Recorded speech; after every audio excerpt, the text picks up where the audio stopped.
Channel ஃப்ரெண்ட்ஸுக்கு வணக்கம். இன்றைக்கி நம்ம பார்க்க போகிறது கருவாட்டு குழம்பு. அது எப்படி செய்கிறதுன்னு பார்க்கலாம். கவள மீன் கருவாடு தான் எடுத்து க்ளீன் பண்ணி வச்சுருக்கிறேன். அதுக்கப்புறமா புளி தேவையான அளவு, அதாவது ஒரு எலுமிச்சப்பழ சைஸை விட பெருசாக எடுத்து ஊற வச்சுருக்கிறேன். அதுக்கப்புறமா 4 கத்திரிக்காய் கட் பண்ணி வச்சுருக்கிறேன். முருங்கைக்காய் துண்டு ஒரு 8-9 துண்டு போட்டு வச்சுருக்கிறேன். அப்புறமா பெரிய தக்காளி ஒன்று கட் பண்ணி வச்சுருக்கிறேன். பெரிய வெங்காயம் ஒன்று கட் பண்ணி வச்சுருக்கிறேன்.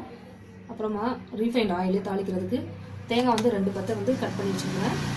கருவேப்பிலை, அதுக்கப்புறமா தனி மிளகாத்தூள், மஞ்சள் பொடி, கடுகு, உப்பு, வெந்தயம், தனியாத்தூள். இப்போ எப்படி செய்கிறதுன்னு பார்க்கலாம். இப்போ நான் ஸ்டவ் ஆன் பண்ணி ஒரு மண்பானை வச்சுருக்கிறேன். இது ஹீட் ஆனதுக்கப்புறமா ஆயில் ஊற்றலாம்.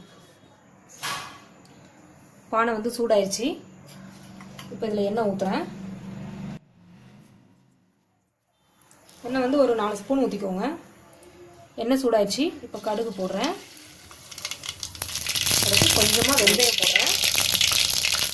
இது ரெண்டும் வெடிச்சதுக்கப்புறமா வெங்காயம் போடலாம். கருவேப்பிலை,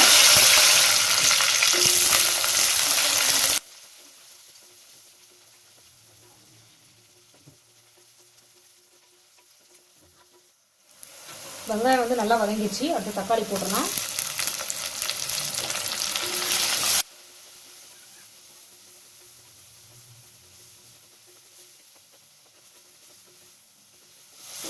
சின்ன தக்காளியாக இருந்தால் 2 போட்டுக்கோங்க. நான் பெரிய தக்காளியாக இருந்ததுனால நான் 1 போட்டிருக்கேன்.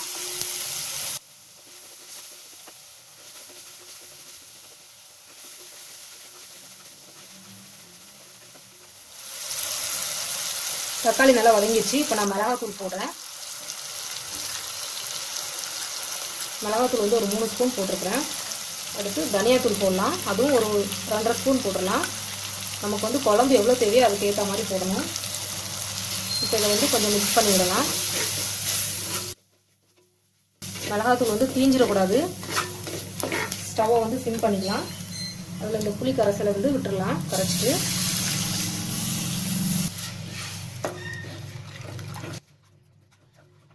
அடுத்து இந்த கட் பண்ணி வச்சிருக்கிற காயெல்லாம் போட்டுடலாம். திரும்பவும் கொஞ்சம் புளி கரைச்சி இதில் ஊற்றிடலாம். இப்போ இதை நல்லா மிக்ஸ் பண்ணி விட்டுடலாம். இப்போ இந்த குழம்புக்கு தேவையான உப்பு போடுறேன். 1 ஸ்பூன் போடுறேன். கொஞ்சமாக மஞ்சள் பொடி போடுறேன்.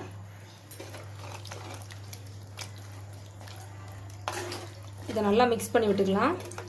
இப்போ இதை மூடி வச்சுக்கிறேன். இதை தேங்காய் கட் பண்ணி வச்சுருந்தால இந்த தேங்காவை நான் இப்போ மிக்சியில் அரைச்சிட்டு வந்துடுறேன். தேங்காவை தண்ணி ஊற்றி நல்லா பேஸ்ட் மாதிரி அரைச்சாச்சு. இப்போ இதை ஊற்றிடலாம். மூடியை திறக்கிறேன். இப்போ தேங்காய் ஊற்றுறேன்.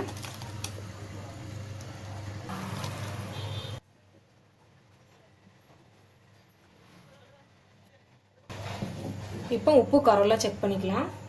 உப்பு காரம்லாம் கரெக்டாக இருக்குது. நான் இப்போ கருவாடு எடுத்து போடுறேன். இப்போ இதை மூடி வச்சிடலாம். குழம்பு நல்லா கொதிக்கட்டும். அதுக்கப்புறமா திறந்து பார்க்கலாம். இப்போ குழம்பு நல்லா கொதிச்சிருச்சான்னு பார்க்கலாம்.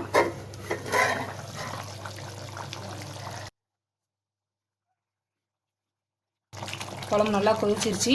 முருங்கைக்காய்லாம் நல்லா வெந்துருச்சு. இப்போது ஸ்டவ் ஆஃப் பண்ணிடலாம். கருவாடெல்லாம் கரைஞ்சா கூட பிரச்சனை இல்லை. கருவாடு கரைஞ்சாதான் குழம்பு டேஸ்ட்டாக இருக்கும்.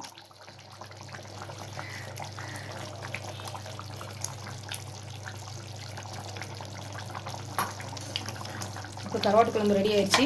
எப்போதுமே கருவாட்டு குழம்பு மீன் குழம்புலாம் செஞ்சு உடனே சாப்பிடாம ஒரு 10 நிமிஷம் அப்படியே வச்சிருந்து அதுக்கப்புறமா சாப்பிட்டோன்னா இன்னும் நல்லாயிருக்கும். சுவையான கருவாட்டு குழம்பு ரெடி ஆயிடுச்சு. நீங்களும் இதே மாதிரி செஞ்சு சாப்பிட்டுட்டு உங்களோட கமெண்ட்ஸை சொல்லுங்கள். நான் அதுக்கு ரிப்ளை பண்ணுறேன். பிடிச்சிருந்ததுன்னா லைக் பண்ணுங்கள், ஷேர் பண்ணுங்கள். இன்னும் நிறைய வீடியோ பார்க்கணுன்னா சப்ஸ்கிரைப் பண்ணுங்கள். தேங்க்யூ.